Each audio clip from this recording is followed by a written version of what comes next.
18 years. That's how long I'd built his empire, blueprint by blueprint, late night by late night. And in the end, he dismissed me with a smirk. We can get 3 junior engineers for your salary. Nothing personal, just cost cutting. It was personal. He just didn't know how much. Before the knife in my back. When I first met Howard, the company was nothing more than a rented warehouse and an underpowered coffee machine. He was ambitious, charming in that slippery way some salesmen are, but hopeless with the technical side. I was the first real engineer he'd hired. I stayed through the lean years, building systems, leading projects, putting out fires that would have bankrupted him 10 times over. He liked to say, "You're the brain, I'm the mouth." I thought it was a partnership. Turns out, I was just an expensive part to be replaced. The first warning. I noticed it 3 months before the firing. Budgets cut without warning. Projects reassigned to new talent. Kids barely out of college, bright-eyed and cheap.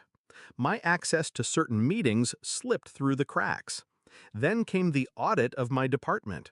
Not for performance, for cost. Howard avoided my eyes in the hallway. That was when I knew the knife was already halfway in. The termination. The meeting lasted 6 minutes. He had my severance paperwork printed before I sat down. "Nothing personal," he said again, as if rehearsed. "You've done great work, but we have to think about the bottom line." I nodded, packed my desk in silence. I shook hands with people I'd mentored for years, and walked out without looking back. But walking away wasn't the same as letting go. The switch in my head. Howard thought he'd taken my power when he took my job. But the truth? He'd handed me a weapon. 18 years had given me more than a title. I knew every project, every client, every flaw in the machine he called a business. And unlike Howard, I understood how all the pieces fit and how to take them apart. So I smiled, signed the severance, and started making calls. Step 1. The quiet gathering. I reached out to 3 former colleagues, ones Howard had cost-cut before me. They'd moved on to good positions at competitor firms. I didn't ask them to do anything illegal. I just asked questions. Who was hiring? Who needed a complete engineering team ready to deliver high-profile projects immediately? The answer came within 2 weeks, a rival company expanding aggressively. The CEO remembered my name from industry conferences. He asked if I could bring people. I said yes, and I can bring clients too.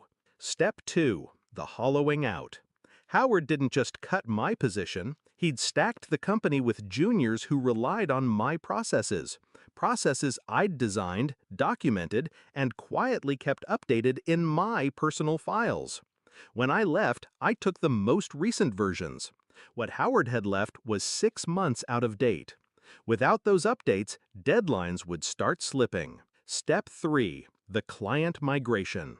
I'd been the face of every major technical pitch for years. Clients trusted me, not Howard. I invited a few key ones for catch-up lunches. I never badmouthed him. I didn't have to. I just listened, nodded sympathetically when they complained about the sudden drop in service quality, and mentioned, offhand, that my new team could take them on immediately. One by one, they shifted over. Quietly, contractually clean, no lawsuits. The day the panic calls began. It was a Friday, 9:12 a.m. when my phone lit up with his name.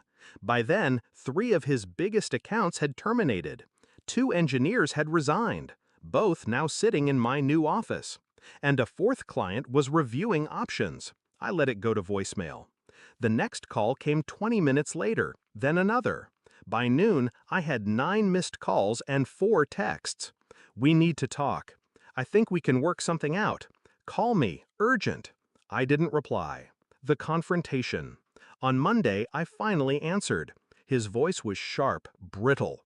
"You're poaching my clients." "No," I said. "Your clients are choosing competent service over cheap replacements. You think you can just—" "I don't, Howard. I know. You fired the one person who understood how this company runs. You made it personal when you made me disposable." He tried to pivot, to dangle some kind of consulting role. I cut him off. "You can't afford me," I said, and hung up. The collapse. Over the next month, I watched from a distance as the machine started to seize. Missed deadlines, public complaints, staff turnover climbing. The juniors were good kids, but without leadership, they were drowning. Howard, ever the salesman, tried to plug the leaks himself. The market noticed. By the end of the quarter, his company had lost nearly 40% of its revenue base. Reflection. Some people think revenge is about rage. It's not.